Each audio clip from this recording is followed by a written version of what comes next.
Prathipadu YSRCP MLA అభ్యర్థి వరుపుల సుబ్బారావు కారుకు పెను ప్రమాదం తప్పింది. పిఠాపురం వై జంక్షన్ బైపాస్ వద్ద ప్రమాదానికి గురైంది.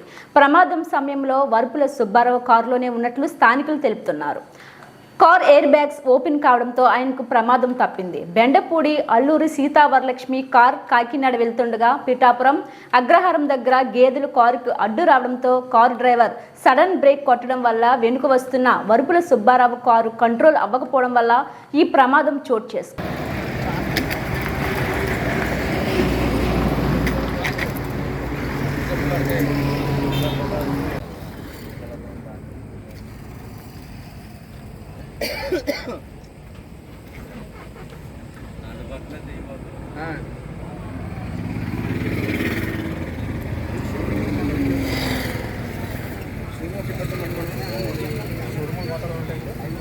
ప్రముఖ పుణ్యక్షేత్రమైన అన్నవరం శ్రీ వీర వెంకట సత్యనారాయణ స్వామి దేవస్థానంలో వార్షిక దివ్య కళ్యాణ మహోత్సవాలు ఘనంగా జరుగుతున్నాయి. నేడు 5వ రోజు శ్రీ స్వామివారి అనివేటి మండపం వద్ద దండి ఆడింపు కార్యక్రమాన్ని వేద పండితుల వేద మంత్రోచ్చరణ నడుమ మంగళ వాయిద్యాల నడుమ అత్యంత వైభవంగా రంగులు జల్లుకొని శ్రీ స్వామి అమ్మవార్ల ఉత్సవ విగ్రహములను అర్చక స్వాములు పట్టుకొని నృత్యం ఆడారు. ఈ కార్యక్రమంలో ఆలయ ప్రధాన అర్చకులు కోట సుబ్బయ్య, సుధీర్ శర్మ, పవన్ శర్మ, దత్తు శర్మ ఇంకా ఆలయ అర్చకులు, భక్తులు, స్థానికులు, సిబ్బంది తదితరులు పాల్గొన్నారు.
ఏలేరు ప్రధాన కాలువలో వ్యర్థాలతో రైతులు తీవ్ర ఇబ్బందులు పడుతున్నారు. పెద్దాపురం మండలం కాండ్రకోట గ్రామం నుంచి దివిలి గ్రామం మీదుగా వెళ్తున్న ఏలేరు ప్రధాన కాలువలో పరిసర ప్రాంతాల్లో నివసించే గ్రామస్తులు పెద్ద ఎత్తున వ్యర్థాలు వదిలిపెట్టడంతో పాటు ప్లాస్టిక్ కవర్లు, పశువుల కబేలాలు వదిలిపెట్టడం, సాగునీరు కలుషితం అవ్వడంతో పాటు పెద్ద సంఖ్యలో చెత్త కుప్పలుగా ఏలేరు కాలువ మిగిలిపోతుందని రైతులు ఆందోళన వ్యక్తం చేస్తున్నారు. ఈ వ్యర్థాలన్నీ తిరిగి రైతుల పంట పొలాల్లో చేరడంతో రైతులు తీవ్రంగా నష్టపోతున్నామని ఆవేదన వ్యక్తం చేస్తున్నారు.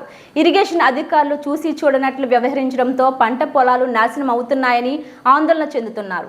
ఇప్పటికైనా పర్యావరణ ప్రేమికులు, ఇరిగేషన్ అధికారులు ఏలేరు ప్రధాన కాలువలో ఎటువంటి వ్యర్థాలు వదిలిపెట్టకుండా కఠిన చర్యలు తీసుకోవాలని రైతులు విజ్ఞప్తి చేస్తున్నారు.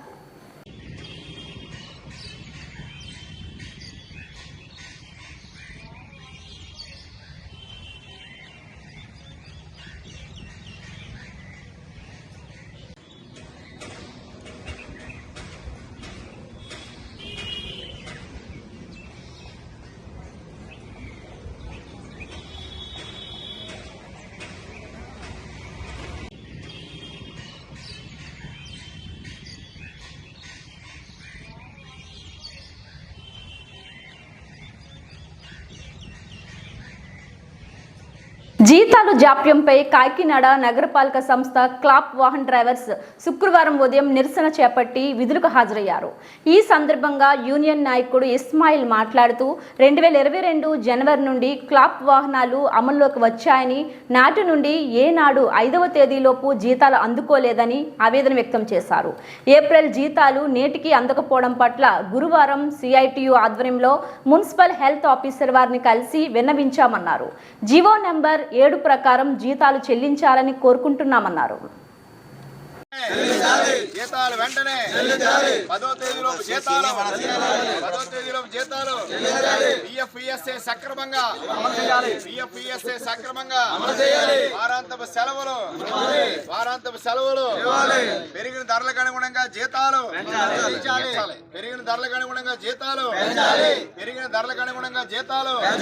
జిందాబాద్ జిందాబాద్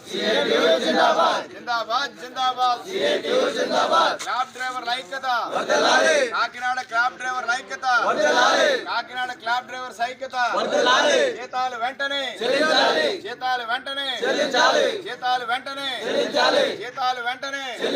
పెరిగిన ధరలకు అనుగుణంగా జీతాలు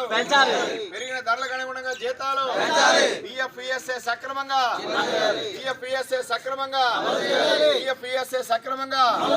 క్లాబ్ డ్రైవర్ల ఐక్యత,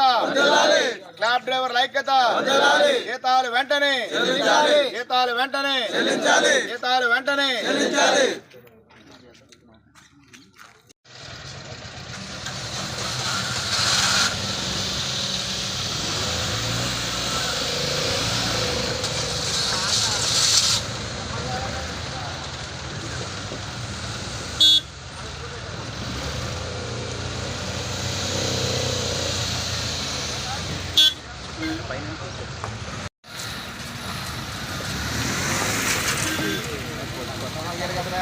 అయిపోయినాయి.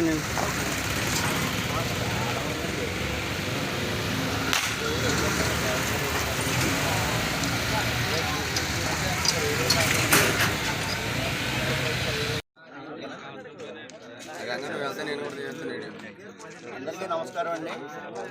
కాకినాడ యూఎల్బీలో నగరపాలక సంస్థకు అనుసరించి 105 మంది డ్రైవర్లు ప్రతి ఇంటికి తడి చెత్త, పొడి చెత్త సేకరణ నిర్వహణ జరుగుతుందండి.